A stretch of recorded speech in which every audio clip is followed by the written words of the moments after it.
Shabbat Shalom, Zion.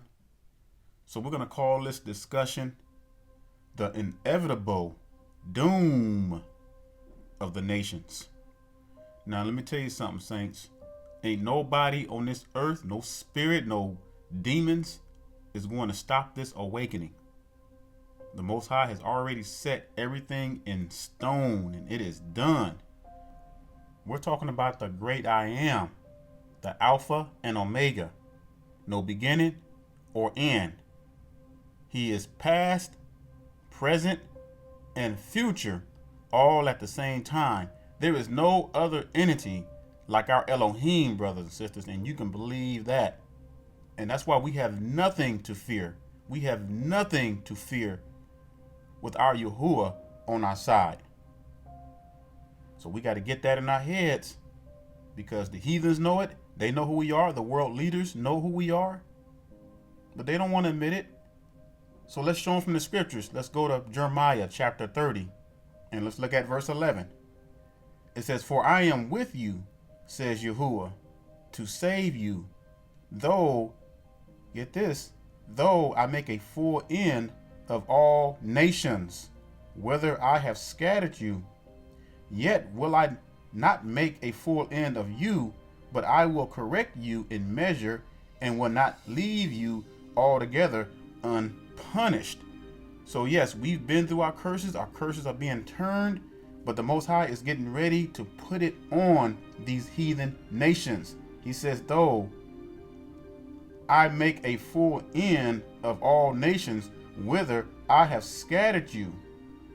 Now, when we read in Deuteronomy 4:27, it says that he has scattered us into all the nations, and we will be the minority among the heathens.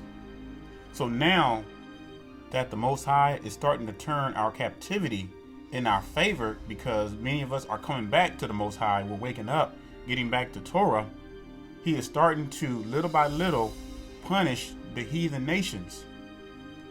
Now, I want you to get something very significant here, because if you have not been paying attention, every year it gets worse and worse with the fires, the floods, the storms, the hurricanes, and you name it, the pestilence. All kind of manner of things are happening, but not only are they happening, but they're increasing intensifying even more so. So, I mean, it's evident. You have to be living under a rock not to see this. I mean, it would be nearly impossible not to see what's going on. You know, even the atheists know something is wrong. They know that something is coming to an end. Hey, y'all, I wanted to share something with y'all. You know, I had a few Hebrews send me some videos on the same thing, but there's a Russian choir. I guess this Russian choir is apparently singing about America being destroyed by nukes and what have you. So at first I was like, well, I don't know if this is real, or if it was fabricated, or if it's really real. So I looked it up. So I did see something on the Washington Post on it, and so I wanted to check into it a little further. And so I came across the video. Somebody sent me a video. So I wanted to share it because, you know, I thought it was very interesting, because we know that Russia has been always making threats, things like that. They've been rising up in power as well too. So I find it very interesting. Now, however, I'm going to show you a video. Now, I don't know if the words that are being texted over are really real, but however, regardless if the text over is really what these Russians are saying or not, know this: war is inevitable. It's going to happen. And it's not a matter of if it's going to happen. It's just a matter of when. And remember, it is the Most High that gives the final order for destruction. Now, these heathens cannot do anything. They cannot launch any missiles. They cannot do anything unless the Most High gives the order to. See, it is the Most High who has his hand on the pull trigger. They can't do nothing diddly without the Most High's order. And see, that's why you know how powerful our Elohim is, because he controls all good as well as the all bad. Now, I want you to notice the text over words at the bottom there. Like I said, I don't know if this is really fabricated or if this is really real, because I don't speak Russian, so I can't tell. And I want you to pay attention closely to what the words are saying, because there's one particular sentence they said I want to bring out.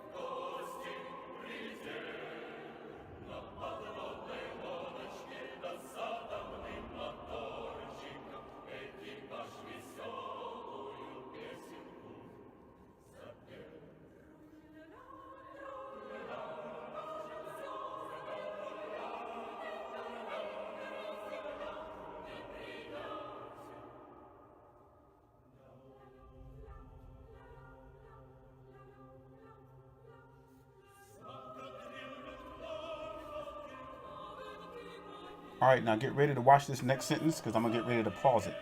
It says, tired toys are sleeping. And I'm going to read it just like it says. Niggers are sleeping. So tired toys are sleeping. Niggers are sleeping. Now, this is the part that kind of made me believe that this probably was fabricated and it's not real. Then again, I don't know, because I don't speak Russian. But for the fact that it's there. Now, Vladimir Putin made a comment one time. I don't know if y'all remember. It was about Africa. He said something to the fact that Africa is a graveyard for black people. And I thought that was very interesting, because, see, these world leaders, not just Vladimir Putin, but all these world leaders, they know there's something special about black people. They know that they are the true Israelites. Even Hitler knew that. I mean, that's a no-brainer. So that goes to show you what these people and what these leaders know about us. And so, and that's why these heathens are getting ready to get their butts handed to them. And the Most High is starting to reveal things. A lot of truth is starting to come out. Everything that's been hid, that has been hid in the dark, is coming to the light. And there's no stopping it. And we have nothing to fear with these heathens. As a matter of fact, the heathens are the least of our problems. Now, let me tell you what you should be concerned about. So go ahead and turn to Matthew chapter 10, and let's look at verse 28. And it's clear. It says, and fear not them which kill the body, but are not able to kill the soul, but rather fear him, talking about Yahuwah, which is able to destroy both soul and body in hell, or Hinnon. And I'm telling you, Zion, this is no joke. So this is why we don't need to fear anything but the Most High Yah. And you see, Zion, the Most High has our backs. The Most High promised us that if we do everything and obey everything in His word, these things will not come upon us. Now go to Revelation chapter 7. Let's look at some more. Revelation chapter 7, and let's start with verse 1, because I'm going to show you that the reason why all this destruction hasn't happened full force yet is because the Most High has His angels holding back the winds. So verse 1, and after these things I saw 4 angels standing on the 4 corners of the earth, holding the 4 winds of the earth, that the wind should not blow on the earth, nor on the sea, nor on any tree.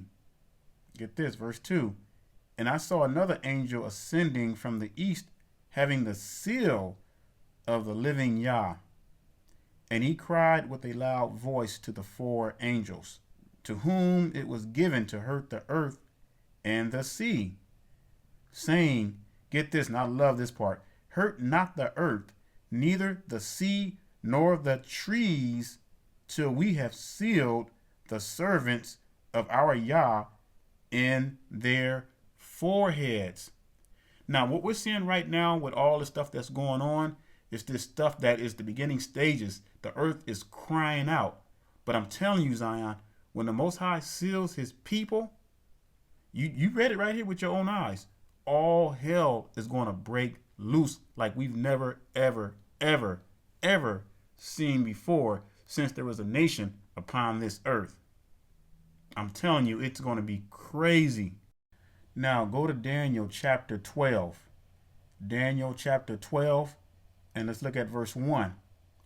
And it says, "And at that time shall Michael," which is our Hamashiach, "stand up, the great prince, which stands for the children of your people. And there shall be a time of trouble." Get that now. Now we just read in Revelation chapter 7, 1 through 3, that the angels were commanded not to loose the winds until what? Until the Most High servants, his people, were sealed in their foreheads. All right, let me start this up again. "The great prince, which stands for the children of your people, and there shall be a time of trouble, such as never was since there was a nation, even to that same time. And at that time your people shall be delivered." Your people shall be delivered. "Everyone that shall be found written in the Sefer." I mean, that's powerful. We read over these verses all the time, but it's always something. Every time you read over the same verses, something more and more resonates, and it's like you get an even more better enlightenment of what's really happening, because everything that's happening around the world is coinciding with the scriptures, because the Most High has been sending his angels out to activate everything. And that's why the full force of Yah's wrath has not broken yet, because there are still brothers and sisters who are going to wake up in their appointed time, and that may be some time from now. That may be within the next 2 years. We don't know. We just don't know. We just have to be always ready. Let's look at 2 Timothy chapter 4 and look at verse 2 here. It says, "Preach the word, be instant in season, out of season, reprove, rebuke, exhort with all long suffering and doctrine." So just in that one verse, there's a lot being said there, So for one, being ready in season and out of season, being always ready. So if you know that you have a special guest coming over to your house, what are you going to do? You're going to make sure your house is nice and spotless. It's going to be clean. You're going to probably put out the best silverware, dishes, or whatever. You're going to cook the nicest meal. I mean, your place is going to be spotless, especially if you knew you having somebody very important coming over. And that's what the Most High is saying, telling us, we must be ready at all times, as though if the bridegroom was going to come today or tomorrow. Constantly prepare our hearts, reprove, constantly test the spirits. So let me address the awakening in our appointed times, because some of you tend to get very discouraged, and I can understand. I mean, we all want to go home to Zion. We're tired of this place. We're tired of being under the rule of the heathens. We're tired of being trampled underfoot. We're tired of all the bywords and all, you name it. We're tired of it. We're tired of seeing our people suffer. But again, the Most High is going to come on his terms, and there are still people, our brothers and sisters, who are still asleep, that are not set to awaken until their appointed time, just like you awaken. How come the Most High did not awaken us 10 years prior to when we had woken up? Because we might not have been ready to wake up. So the Most High, we have to trust in the Most High's wisdom. We really do. And like I say before in many of my videos, his ways are not our ways. His thoughts are not our thoughts. So we have to just trust in the wisdom of the Most High, and we have to constantly be ready in season and as well as out of season. Always be ready to give an answer, and that's why we study. In Peter it says, "Be ready to give an answer of the hope of the faith that you believe in." Why am I an Israelite?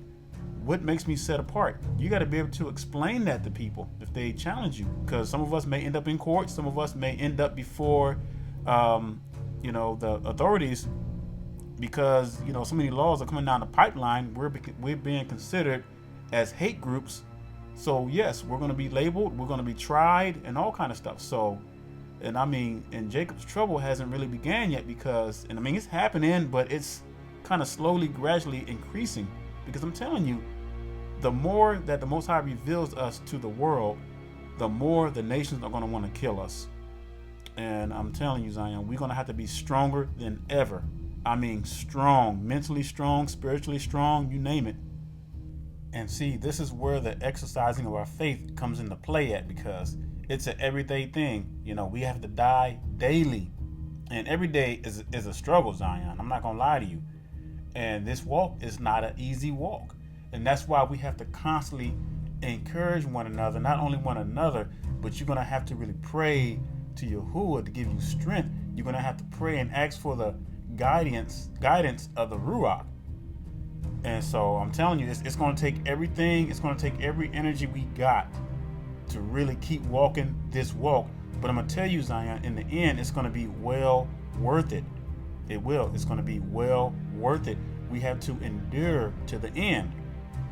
Now, let's address this Venezuela's blackout. They had a blackout. It's been on the news, and a lot of people have been talking about it. Now, of course, it probably was by way of EMP, and we know about that. That's been coming around the pipelines. People have been talking about it. Homeland Security put out a warning, I think it was like a couple of months ago, that to prepare for 6 months, something like that, food for 6 months, but hadn't heard anything about that. So, there's a lot of games that's being played, a lot of political games as well, too, and but regardless, we know these things are going to happen, Zion. We know it's going to happen. And our people are scattered to the four corners, so it's just not going to be America that's going to get hit. It's going to be nationwide. And so, a lot of our people are just focused on America going down. All the nations are going to go down, not just America. All the nations are getting ready to go down. So these are some exciting times we're living in, because we're seeing all this stuff happen around us as we speak. And, and like I said before, it's not a matter of if, it's just a matter of when. We know that the stock market is going to crash. I mean, that's inevitable. It's going to crash. It's going to happen. This world cannot continue to go on like it is. And I'm just saying, reality is reality. This is what we're seeing. The Most High predicted that this would happen, and it's happening right before our very eyes. And this is why it's so exciting seeing all this stuff come about. Now, as far as the awakening for the rest of our people, see, a lot of this stuff have to come about in order for our people to come out of their deep sleep. Now, I don't know if y'all noticed, but there's been a lot, especially a lot of young people who have started to challenge these Sunday pastors, because they're realizing, hey, what are you guys here for? What are we doing in these churches? You've been preaching the same stuff over and over, but nothing. And we're getting tired of it. Our people are getting tired of it. So the Most High has to allow this stuff. And, we have to get to a point where we become so tired of the same stuff that's the only way we can change. And it's sad, Zion. It's sad that the Most High has to allow all this stuff to happen until we get to the point where we just get fed up. We're getting fed up with the abuse. We're getting fed up with the Sunday churches. We're getting fed up with the wickedness within Zion. We're just tired of being tired. The Bible says, so as it was before the days of Noah, before the flood, so shall it be before our Hamashiach comes back and gathers us up. So what were they doing? They were drinking, marrying, giving in marriage, building, you name it, all kinds of wickedness. So in other words, everything was going on like nothing was going to happen, as though if the world was going to be going on for the next 100 of years. Now look around you, Zion. They're constantly building cities up. They're constantly building, but I say it's going to be more stubble for the rubble, more rubble for the stubble. When the Most High comes, you look at these glorious cities, these skyscrapers and all that kind of stuff. Just take a look at it. All that stuff's getting ready to come down. It's going to be like one of those alien movies where everything is being destroyed and all the buildings are being destroyed. I mean, it's going to be so surreal to see all this stuff happening the way it is, and it's not over yet. I mean, we haven't even got started. The Most High is going to rain down that fire, boy. I'm telling you, he's going to rain down that fierce anger some fire. And you know, and just you see all this wickedness happening. I mean, it's so much stuff that it just almost seems like it's overwhelming. And you know, everything with the whole gender thing, and you know, they're allowing babies to make their own decisions when they grow up to decide what gender they want to be. I'm telling you, it's almost midnight, Zion. It's almost midnight. And you know, when you thought that the world could not get no more wicked, it turns around and gets more, even so, gets more wicked. And you know, we better get ready. We better get ready, because I'm telling you, it's on. It's on, and every year that goes by gets worse and worse, and we're going to see more and more things to come. So Zion, get ready, get ready, get ready. So with that being said, Zion, I'm going to leave you with that, and I'm going to leave you with Revelation 14:12, and I say shalom and stay strong.